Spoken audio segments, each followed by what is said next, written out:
क्या आपने कभी महसूस किया है कि दुनिया नियंत्रण से बाहर हो रही है? ये बुराई बिना किसी रोक-टोक के बढ़ती जा रही है और इसे रोका नहीं जा सकता? अगर ऐसा है, तो आप अकेले नहीं हैं। नूह के दिनों में लोग एक ऐसी दुनिया में रह रहे थे, जो पाप से इतनी भ्रष्ट हो चुकी थी कि परमेश्वर ने इसे एक विनाशकारी बाढ़ के माध्यम से दंडित करने का निश्चय किया।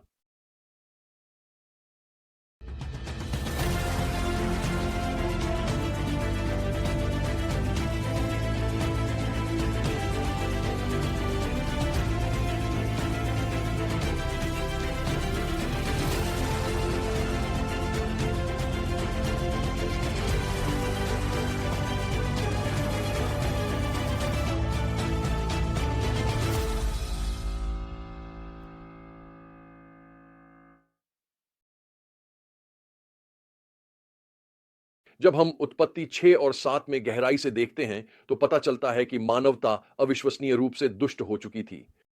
उत्पत्ति 6:5 कहता है, प्रभु ने देखा कि पृथ्वी पर मनुष्य की दुष्टता बहुत बढ़ गई है और उसके हृदय के विचारों की हर योजना केवल बुराई से भरी हुई है। लगातार यह मानवता पर कितना गंभीर आरोप है। पाप एक आध्यात्मिक कैंसर की तरह फैल चुका था, हर हृदय को संक्रमित कर रहा था और हर संबंध को विषैला बना रहा था।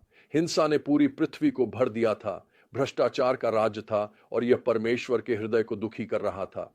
धर्मपूर्ण क्रोध में उत्पत्ति 6 से 7 में उन्होंने घोषणा की, मैं मनुष्य को जिसे मैंने बनाया है पृथ्वी के चेहरे से नष्ट कर दूंगा। विनाशकारी जल प्रलय आने वाला था, लेकिन इस अंधकारमय न्याय के बीच एक व्यक्ति नूह के माध्यम से आशा की एक किरण चमकी। पद 8 कहता है, नूह ने प्रभु की दृष्टि में अनुग्रह पाया। किस बात ने नूह को अलग किया? दो मुख्य बातें। उत्पत्ति 6:9 हमें बताता है, पहली, वह एक धर्मी व्यक्ति था। दूसरा, वह परमेश्वर के साथ चलता था। दूसरे शब्दों में, नूह के पास विश्वास था। उसने परमेश्वर पर भरोसा किया और उसकी मार्गों के अनुसार जीवन जिया, जबकि बाकी दुनिया बुराई को अपना रही थी। और उसके विश्वास के कारण परमेश्वर ने नूह को एक जहाज बनाने का निर्देश दिया ताकि वह, उसका परिवार और प्रत्येक पशु प्रजाति के प्रतिनिधि उसमें शरण ले सकें। उस विशाल जहाज का निर्माण कोई छोटा कार्य नहीं था। नूह को इसे बनाने में लगभग 100 वर्ष लगे और उस दौरान वह उपहास करने वालों और तिरस्कार करने वालों से घिरा हुआ था, जो सोचते थे कि वह पागल है। लेकिन नूह ने आने वाले न्याय के बारे में परमेश्वर के वचन पर विश्वास किया। उसका विश्वास उसे जहाज निर्माण के आज्ञाकारी कार्यों की ओर ले गया, जो उद्धार की एकमात्र आशा थी। अविश्वासी दुनिया के सामने नूह का अडिग विश्वास एक शक्तिशाली उदाहरण है। यह मुझे उन बुजुर्ग महिलाओं के एक समूह की याद दिलाता है जो नोरिल्स्क में रहती थीं, जो आर्कटिक सर्कल में स्थित साइबेरिया का एक खनन शहर है, जहां पूर्व सोवियत संघ के दिनों में ईसाइयों पर अत्याचार किया जाता था।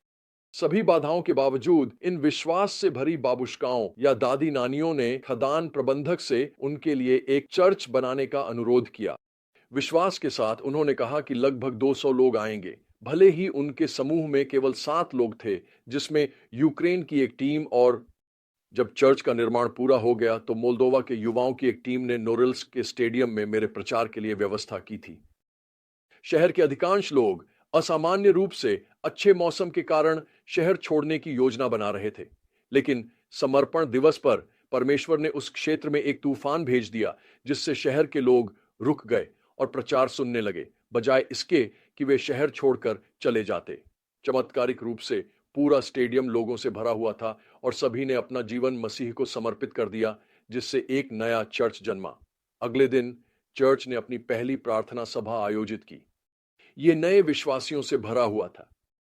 नूह की तरह उन अनमोल महिलाओं ने असंभव के लिए परमेश्वर पर भरोसा किया और उनका विश्वास कई लोगों के लिए उद्धार का माध्यम बन गया। और यह एक ऐतिहासिक रूप से चर्च का जन्म था। देखिए, जल प्रलय का संदेश केवल न्याय के बारे में नहीं है, यह उद्धार के बारे में भी है। नौका, आर्क, यीशु मसीह का प्रतीक है, जो आने वाले विनाश से हमारा आश्रय है। हम सभी पापी हैं और न्याय के पात्र हैं। जब हम मसीह में अपना विश्वास रखते हैं, तो हम अवज्ञा के पुराने जीवन से आज्ञाकारिता के नए जीवन में स्थानांतरित हो जाते हैं। हम मसीह में विश्वास के माध्यम से नौका की सुरक्षा में लाए जाते हैं।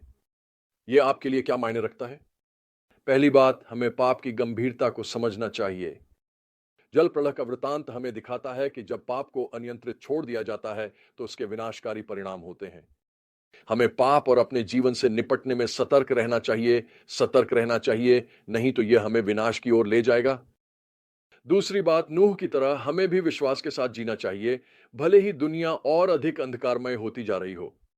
भले ही हमारा उपहास किया जाए या हमें सताया जाए, हमें परमेश्वर पर विश्वास रखना चाहिए, उसके मार्गों पर चलना चाहिए और अपने जीवन को उसके वचन की नींव पर बनाना चाहिए। विश्वास ही वह चीज है जो हमें कठिन समय में सुरक्षित रखेगा। और अंत में हमें दूसरों को मसीह में शरण लेने के लिए बुलाना चाहिए, जो उद्धार की नौका है। जिस प्रकार नूह के विश्वास ने उसके पूरे परिवार को बचाया, उसी प्रकार हमारा विश्वास हमारे आसपास के लोगों को प्रभावित कर सकता है। हम अपने प्रियजनों को यीशु के साथ संबंध की सुरक्षा में आने के लिए आमंत्रित कर सकते हैं। जब आप इस शक्तिशाली पद पर मनन करें, तो यह याद रखें कि विश्वास ही वह विजय है जो संसार पर जय प्राप्त करता है। पाप विनाशकारी परिणाम लाता है, लेकिन परमेश्वर के साथ चलना उद्धार लाता है। विश्वास के साथ जिएं, पाप से कठोरता से निपटें और मसीह में उद्धार की आशा का प्रचार करें, क्योंकि वही आने वाले न्याय की बाढ़ में हमारी सुरक्षा की नौका है।